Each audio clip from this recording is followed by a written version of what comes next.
Hi, I'm Sue Preston, Vice President, Worldwide Advisory and Professional Services at HPE.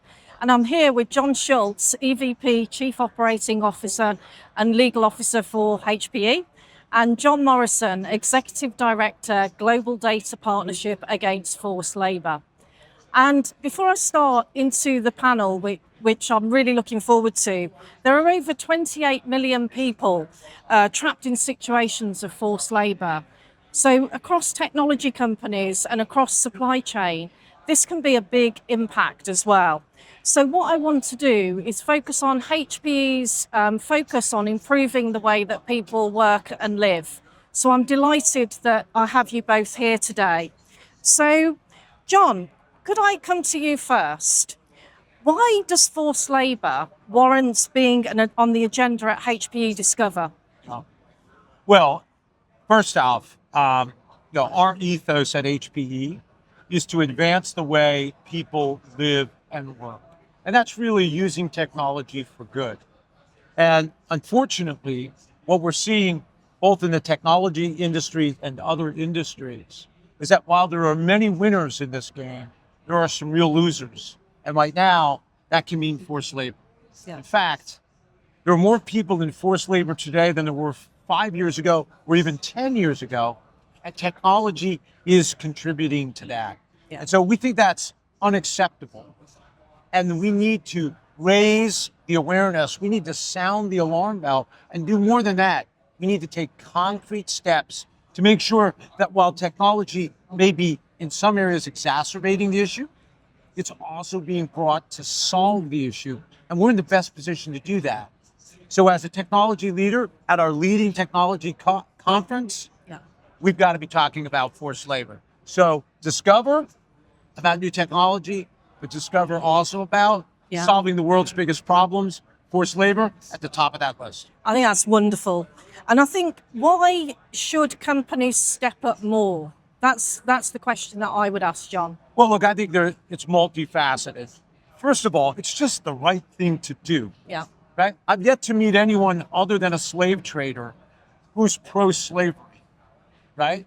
So it's not a scenario in which we're talking about some moral ambiguity. Yeah. It's really a question of will and priority. But it also makes sense from a business perspective, right? Over time, as we've seen with other issues, whether it's climate or the like, people are going to look at companies and say, I want to do business with someone I trust, whose values I align with, and I want to buy products that aren't the subject of exploiting people like the little girl behind us who's toiling in a mica mine. So it's the right thing to do. It's also the prudent thing to do from a business perspective.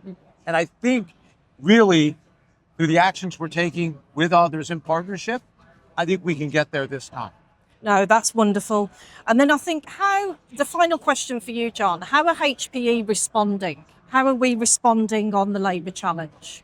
Well, really several ways. First, and the thing that John's going to be in a great position to talk about, is the global data partnership we have with the World Economic Forum. And it's really about the power of data and AI, making everyone who is today already in the fight against modern slavery more effective.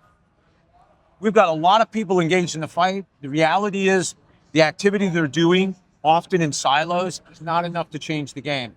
We believe by collaborating and sharing in partnership with your team, Sue, we can make every one of them more effective and we can make a difference.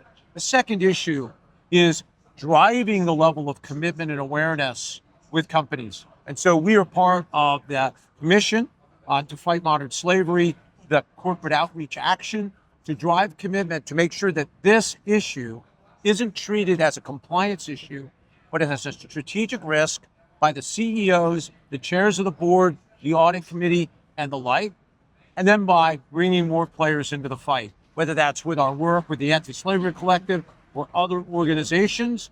We need more warriors. Yeah. And those are the three things that are all very tangible that we're trying to do as a company to finally bring an end to forced labor.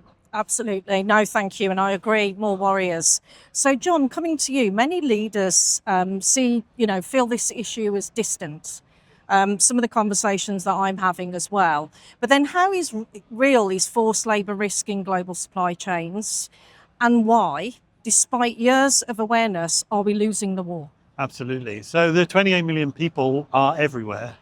I mean, clearly there are more in some places than others, but they are everywhere. And we've been in denial. There has been no incentive for people to be honest about the reality or to acquire knowledge of risky things that sit outside of their direct control. So the 28 million number has gone up, while other numbers have gone down. I mean, take child labor.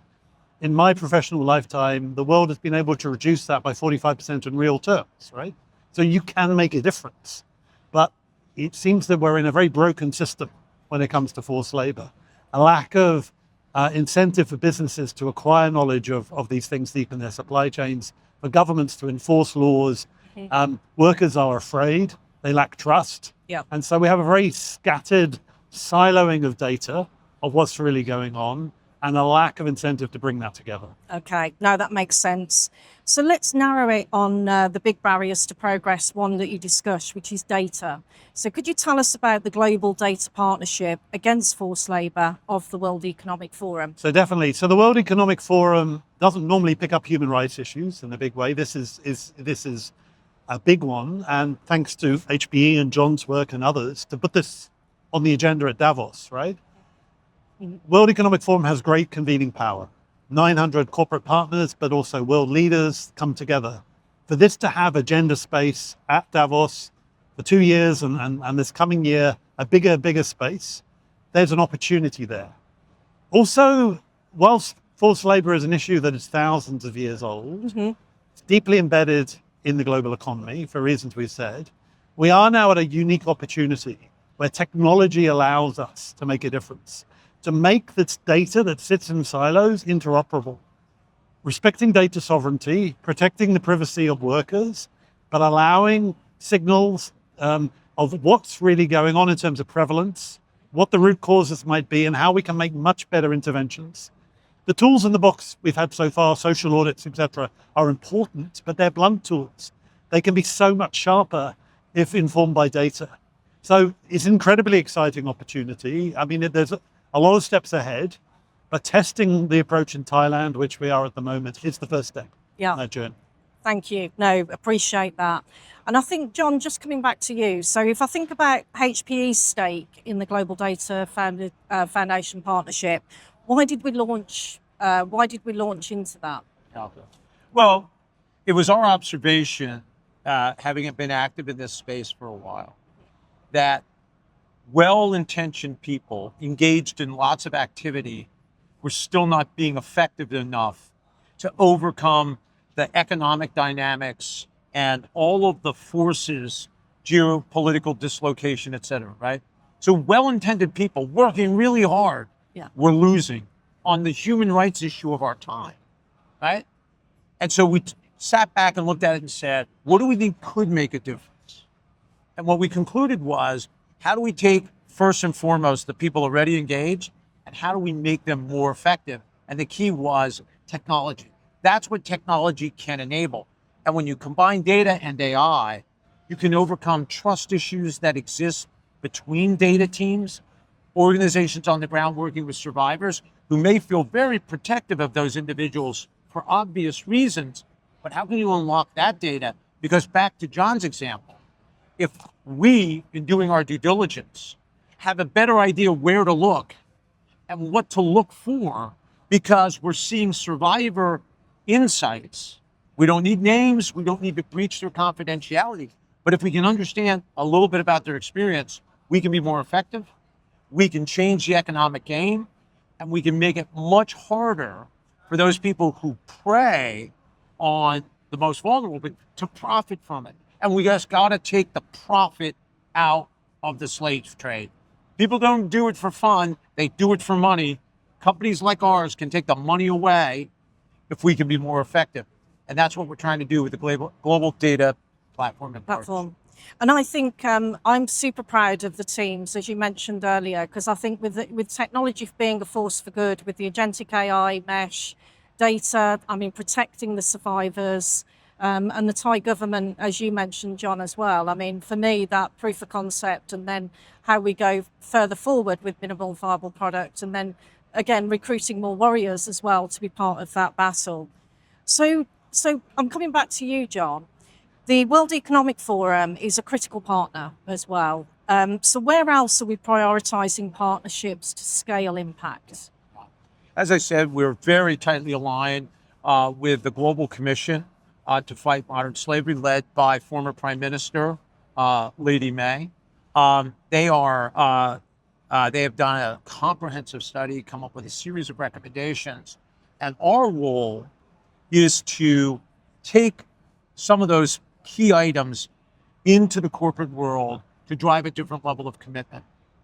If we think about climate, every company within the span of 2 or 3 years had a net zero commitment, and they had a net zero plan. And most importantly, our customers knew we should have that, and they would actually do business with us on the basis of, what is your climate plan?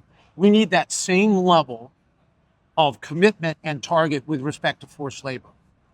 What we have to make sure everyone understands is, we are not going to live in a world in the near term where a company can show up and say, I have no forced labor, and I'm certifying no forced labor.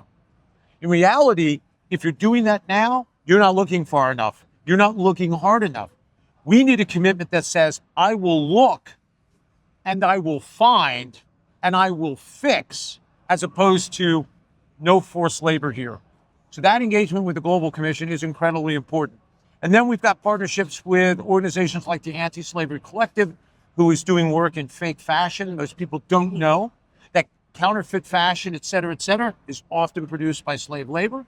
We need to get a whole new generation of warriors into the fight on forced labor. Those are just a few examples of what we're doing. I'm incredibly proud of the fact that as a company, we've fully embraced this mission. You know, yourself and your team, right? This is a war we can win, but it's also a war we have to win. The idea of all the things we're doing, and we still have people working in forced labor, that's just absolutely unacceptable. And it is really kind of the, I feel shame for us as a generation that we haven't licked this problem. No, thank you, John. And I think that with the ecosystem and the partnerships, it's absolutely critical for us to focus on that. And I think I've got a final question for you both. If there's an action that we want this audience to take, what would it be? I think step up. This is a unique opportunity. It doesn't come along very often. As John has said, and I like the comparison with climate and carbon, in effect, this is social leakage. We've created a sort of global market which is being distorted by these 28 million workers who are just being exploited, right? It's in no one's interests, apart from the people who are making money out of this. So step up, be honest, don't hide from knowledge, acquire the knowledge of the risky things. Don't stand up and say, no problem here, but say, we're looking, and if we find, we're going to work together. Regulators too, governments, politicians need to lead, and then more and more countries have laws around this now. Work with companies like HPE, with the World Economic Forum. The creation of this mesh is a public good. It is there for regulators as much as it's there for companies and for civil society and workers themselves. Everybody needs to make use of this mesh. It's a public good. First time we've been able to do it through technology. It's not inevitable. We could sort of stumble forward and focus on all the negatives around AI, or just work in small groups and keep the data siloed. It is absolutely unconscionable that we don't take this opportunity of now to act. And I speak to every CEO, every person on the board in any company in the world. Now is the time to act on this issue. It is a once in a generation opportunity. And I'd like to thank HPE for taking the lead. No, thank you, John. And John, over to you. Yeah. What's the action? Two quick ones if you're a company. Look until you find it. Don't stop until you find it, because it's there somewhere. And join the Global Data Partnership. Bring your data so we can all be more effective. If you're an individual, whether you're an HP employee or someone else, expect more out of the companies for which you buy products and services. Don't just focus on climate, incredibly important, but start asking people, what are you doing on forced labor? And how do I know that you're as engaged there as you are on these other issues? I think if we do those things, we're going to win the war that today we're losing. Very good. I really appreciate it. So thank you, John. Thank you, John. Really enjoyed the conversation. Thank you, Sue. So thank you to the audience and for being at HPE Discover Las Vegas. Take action and be a force for good. Thank you.